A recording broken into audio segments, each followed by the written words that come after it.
लाओत्सेचा ताओबोध योगदास श्री जयगणेश जोशी यांचे प्रवचन. असमाधानाचा परिणाम. लाओत्से म्हणतो की म्हणून जो जास्त प्रेम करतो तो जास्त खर्च करतो आणि जो जास्त वस्तुसंग्रह करतो तो जास्त गमावतो. प्रेमाच्या कविता लिहिणे सोपे आहे, प्रेमाचे नाटक करणे सोपे आहे, परंतु प्रेम करणे महाकठीण आहे, दुर्लभ आहे. एकदा एक प्रेमी प्रेयसीला म्हणाला, प्रिये, तू आनंदात राहावीस म्हणून मी काय वाटेल ते करायला तयार आहे. त्यावरती प्रेयसी म्हणाली, मग त्यासाठी आजपासून मला तुझे तोंड दाखवू नकोस. खरा प्रेमी तेथून कायम करता निघून जाईल, परंतु ज्याचे प्रेम वासना, कामना, हवस यामुळे असते तो अशा वेळी प्रेयसीचे तोंड ॲसिड टाकून विद्रूप करतो. येथे लाओत्से सांगत असलेला प्रेमी पहिल्या प्रकारातला आहे. प्रेयसीचे हितचिंतन करणारा आहे, तिच्यासाठी मनापासून काहीही करायला तयार आहे. असे असेल तरच येथे लाओत्से जे सांगत आहे ते शक्य आहे. जो प्रेम करतो तो जास्त खर्च करतो, कारण तो प्रेमासाठी काहीही करायला तयार असतो. ही प्रेमिकाची होत असलेली स्वाभाविक मानसिकता असते, कारण प्रेमात तो पूर्ण तरल होतो, भावविवश होतो. एका प्रेयसीशिवाय त्याला अन्य विश्व असून नसल्यासारखे असते. प्रेमात प्रेमी सर्वस्व पणाला लावतो. तेथे व्यवहार तर नसतोच, परंतु अव्यवहार मात्र असतो. प्रेम सदा अतृप्त असते. जेथे अतृप्ती असते तेथे तृप्ती होण्यासाठी कितीही खर्च केला जातो. तेथे कंजूशी केली जात नाही. प्रेमी सदा प्रियसीचा शब्द झेलायला तयार असतो आणि उत्सुकही असतो. प्रेमात प्रेमी प्रेमवेडा होतो. आपण नक्की काय करत आहोत याचे त्याला भान राहत नाही, त्यामुळे तो मुक्त हस्ते खर्च करत असतो. लाओत्से पुढे सांगतो की जो जास्त वस्तुसंग्रह करतो तो जास्त गमावतो. अगदी स्वाभाविक होत असलेली गोष्ट आहे ही. प्रथम म्हणजे ज्याच्याकडे आहे तोच गमावू शकतो, ज्याच्याकडे नाही तो गमावू शकत नाही. ज्याच्याकडे आहे तो फक्त संग्रह करणे जाणतो. त्याला संग्रह करणे आवडते, तोच त्याचा ध्यास असतो. आपल्याकडे आज कसली भर झाली याची मोजदाद तो नित्य करत असतो. त्याला खर्च करणे मुळीच आवडत नाही. येथेच सारा घोटाळा होतो. हे नियतीला मंजूर नाही. एक म्हणजे अशाकडून अगदी क्षुल्लक वस्तू जरी खर्च झाली किंवा हरवली तरी गमावण्याचा स्वभाव नसल्यामुळे त्याला ते क्षुल्लक गमावणे, हरवणे हे फार मोठे काहीतरी गमावल्यासारखे वाटते. तो गहजब करून सोडतो, आकाश पाताळ एक करतो.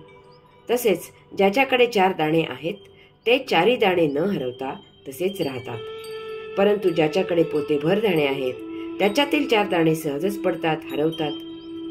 धनिकाकडे चोरी होते. चोर काय भिकाऱ्याकडे थोडाच वेळ वाया घालवणार आहे?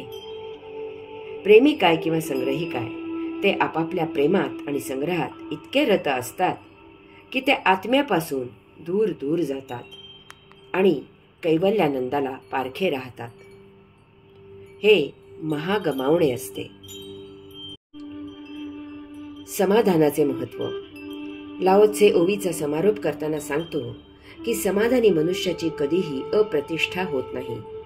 ज्याला कोठे थांबायचे हे समजते त्याला धोका नसतो. तो दीर्घकाल समाधानी राहतो. समाधानाचा आध्यात्मिक अर्थ फार छान आणि बोधप्रद आहे.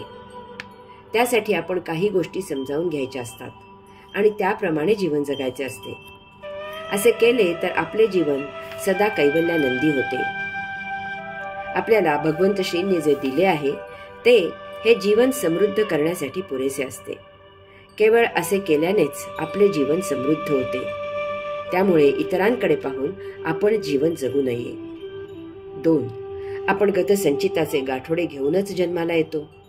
हे गाठोडे पूर्णपणे रिकामे करण्यासाठी आणि त्यात नवीन भर न होण्यासाठी जे जे गरजेचे असते ते भगवंत श्रींनी आपल्याला जन्मतःच दिलेले असते. त्यात कमी जास्त करू नये. 3. गतसंचित संपुष्टात आणण्यासाठी योग्य असा देह आपण धारण केलेला असतो. यामुळे ते संचित संपवण्याशिवाय इतर भोग आपला देह घेऊ शकत नाही. तसा प्रयत्न केल्यास तो देहाच्या क्षमतेवर घाला असतो आणि त्यामुळे आपल्याला नवीन भोगांसह महायातना होतात. 4.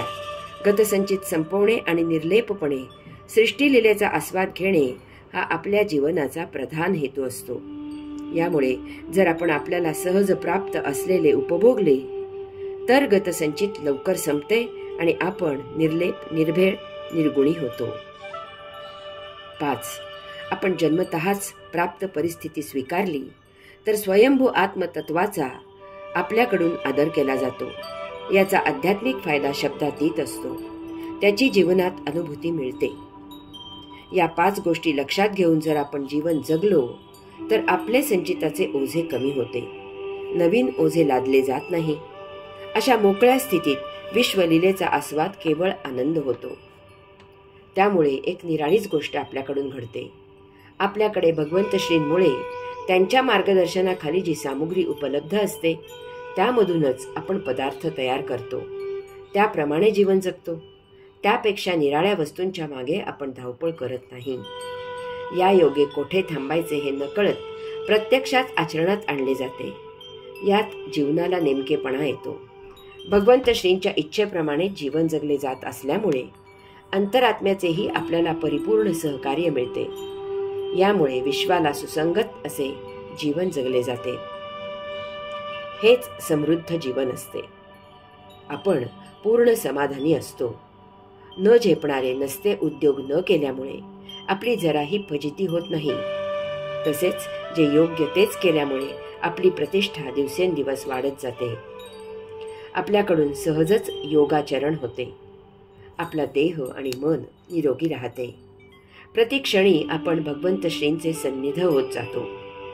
योगधामाची यात्रा पुढे पुढे प्रगती करत असते.